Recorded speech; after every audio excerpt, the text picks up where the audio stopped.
As we continue on with evaluating every player in the top 30 of the 2026 high school recruiting class, today we have a consensus 5-star prospect, an All-American, someone who played for the USA at the Hoop Summit, and he is a part of the USC recruiting class, along with the Ratliff brothers.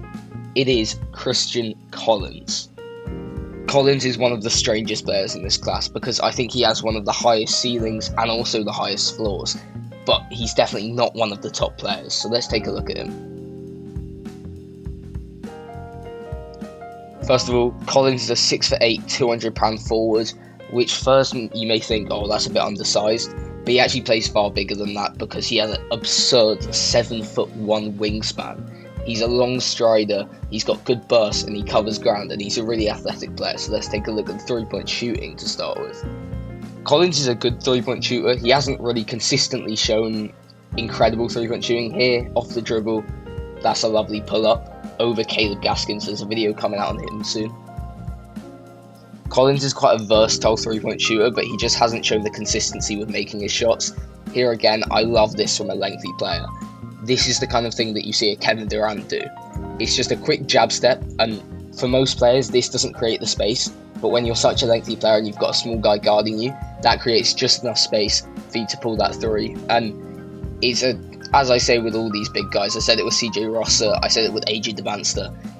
Some of these shots just become unblockable with the length. When I mentioned the high ceiling of Christian Collins, it really depends on if this can be a consistent skill. If he can do this off the dribble consistently, there's no reason why he can't be a star player in college or the NBA. The playmaking is the only other question. Here, this is a nice play from one. It's going to be a catch and shoot three from Collins. I'm not sure if I love the jump shot, but it's definitely adequate enough.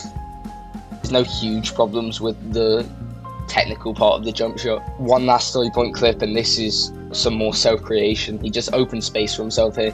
He's going to try that jab, but he doesn't create the space he needs. So he's going to do a snatch back, dribble move, and a nice snatch back and step back. All the space he needs, and he gets it to go. I don't have many clips of it, but as with any other lengthy player, Christian Collins definitely has the potential to be a good mid-range player. This is a really nice piece of skill. He drives baseline, kind of creates some contact there. The defender goes down, and it's just a nice turnaround fadeaway.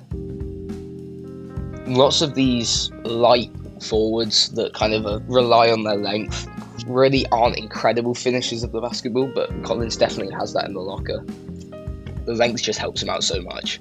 Here, drives, and that is just the way he gathers the ball in some of these clips make it pretty much unstoppable for him to be stripped or anything.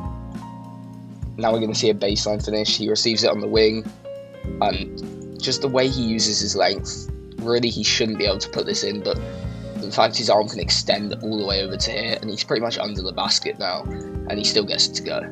As with most of these players, length is the biggest factor in Collins' offensive game. Here he's going to take a nice screen. This is the best clip of the day. How on earth does he gather this over the player's head and get it to go? That is just unstoppable. That's going to be a very translatable skill. I mentioned earlier that Collins just covers ground. Here we see it here. Misses the original shot, but gets to the other side of the paint to get the rebound and just taps it back in. I don't think Collins has elite vertical leap, but he definitely has it. Here's a dunk. It's just a cherry pick and dunk, but there you see some power. And here we see a big swing skill for Collins. This is really what I think can make him a top 5 pick. It's the on-ball playmaking. This is a really nice clip. He's going to attack the closeout and just sees the open man, lays it off to him, and that goes down. More passing. He isn't a refined passer at all, but he definitely shows glimpses. This is some lovely ball handling, and he just gets it off to the open man in the corner. Doesn't get it to go though. Before I get into the rebounding, let's get into the defensive part of his game. I don't have any clips on his defending because really for St. John Bosco, his high school team, he just takes defensive possessions off because they can't afford him to be active all game. But he really has all the tools to be a good defender, and he definitely will be a good defender at the next level. He's got absurd tools. He's a defensive presence. He's got good footwork against smaller players, so he'll definitely be able to guard the perimeter as well. And he plays big enough to guard the paint. But the rebounding is just unbelievable. He's a monster rebounder. That's his best attribute. He's probably one of the best rebounders in this class, especially given his size. Look at this one. His arm extends so far and he just pulls it in. And we're going to see it again on this next clip. This last clip shows his rebounding talent, and it's pretty much identical. He just uses his extension to grab it all the way up here, and he only needs one arm on both of these clips. Imagine what he's doing with two arms.